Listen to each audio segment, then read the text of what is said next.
কিমা রান্না করাটা একটা আজাব, বুঝছেন? এমন আজাব, হাত ব্যথা হয়ে যাচ্ছে।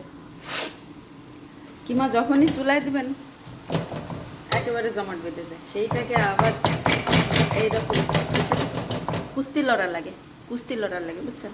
তো দুই পদের কিমা, এটা হচ্ছে স্পাগেটির জন্য আর এটা হচ্ছে চিকেন। এটা বিফ কিমা তবুও একটু তাড়াতাড়ি ছেড়ে যায়, কিন্তু এই যে চিকেন কিমা একেবারে দলা বেঁধে আটা হয়ে যায়। এটা আবার আধা ঘন্টা লাগে, খালি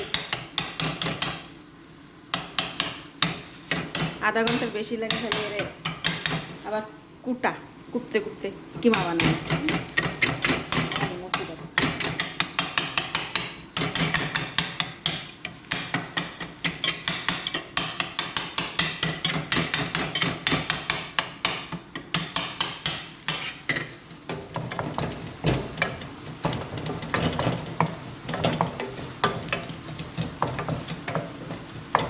এখনো মশলা টশলা কিছু দিই নাই, খালি আদা রসুন আর পেঁয়াজ দিয়ে আগে ভুনে নিই, পরে মশলা দেবো। আগে কিমারে আবার কিমা বানাই নিই, তারপরে মশলা দেবো।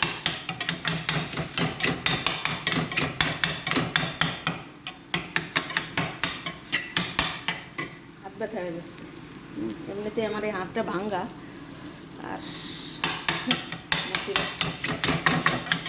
কিছু করার নাই, মজবুর।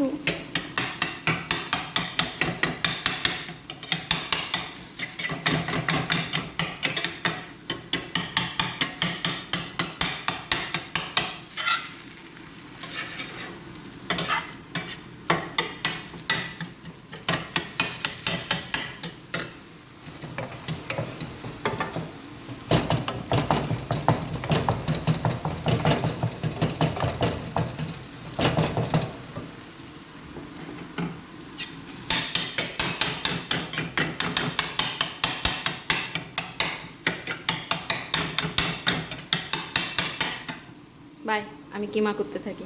আল্লাহ হাফেজ।